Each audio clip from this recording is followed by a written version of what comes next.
السلام عليكم ورحمة الله وبركاته. صباح الجمال والخير والأمل. ربنا ما بيختارش أبدا أي حاجة تبقى وحشة، بمعنى إن الحاجة اللي احنا مش متقبلينها ومش عايزينها نقول ده ربنا قدر لي الوحش، وعسى أن تكرهوا شيئا وهو خير لكم، وعسى أن تحبوا شيئا وهو شر لكم. كل حاجة ربنا بيجيبها سواء كانت في مصلحتنا او في من خلال وجهة نظرنا ان هي في غير مصلحتنا، فهي عطية من الله عز وجل. غير كده ان هي بتبقى نوع من انواع اختبار البني ادم.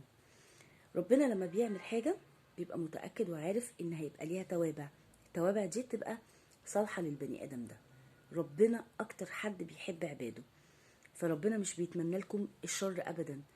عشان كده دائما ودوما نحمد ربنا في كل وقت على السراء والضراء. السراء اللي هي من وجهة نظرنا احنا، لان احنا نكاد لا نعرف السراء دي او الضراء دي.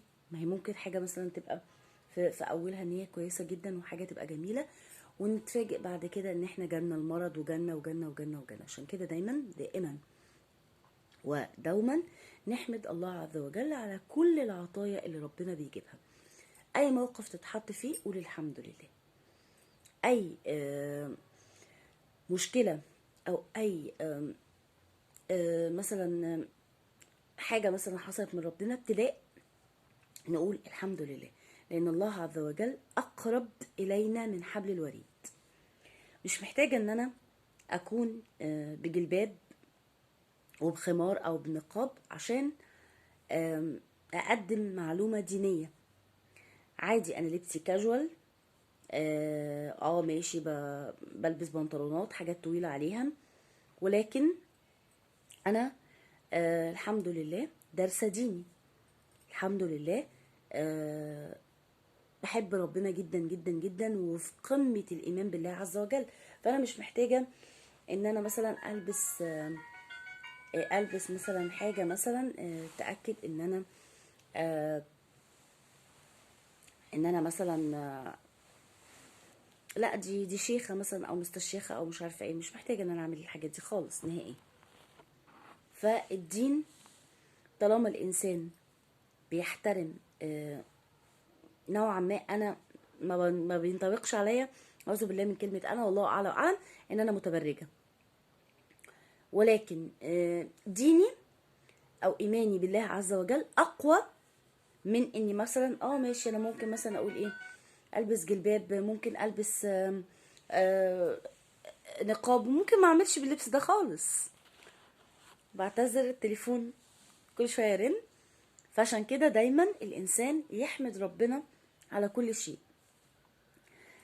لا الصلاة امام الناس وده نوع من انواع الرياء، نقول ان هو مثلا ده بيتقي الله او بيصلي او بيراعي ربنا، ولا عمرها كانت باللبس.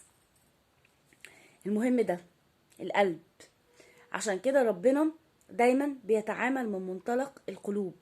يعني ايه؟ تبت اليك توبة نصوحة. هل تعرفوا يعني ايه كلمة توبة نصوحة؟ توبة نصوحة توبة من القلب صافية خالية، ما فيهاش اي تزييف من القلب. ان انا قررت ان انا ما اذيش حد، قررت ان انا ما باخدش رزق حد، قررت ان انا ما تآمرش على حد وبين ان انا انسان كويس.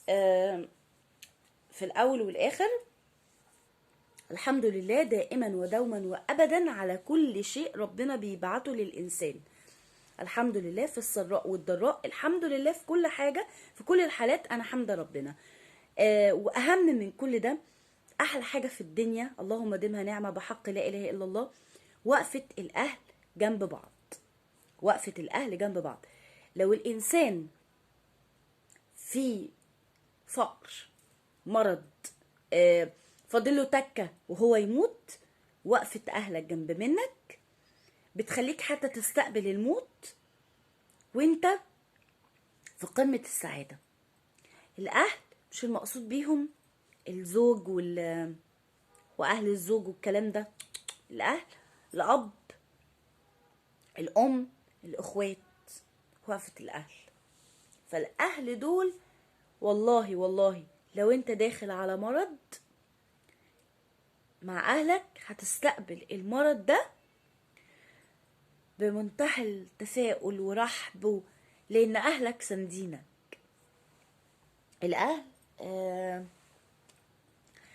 ربنا يبارك في اهلكم دائما ودوما وابدا، ويحفظ كل اب وكل ام لاولادهم ويبارك لهم فيهم. دول عماد الدنيا، دول ال الاصل بتاع الحياه، دول بالنسبه لنا النفس اللي احنا بنتنفسه. النفس اللي انت بتاخده ده هو ابوك وامك واخواتك.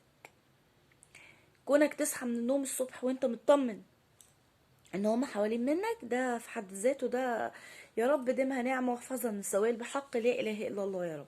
واشفيهم واعفي عنهم وتمم لهم يا رب الشفاء بكل خير. ما حدش يفرط في اهله، ما حدش يفرط في امه وابوه. دي نعمه ربنا اديها لك، حاول ان انت تسعى لاسعادها.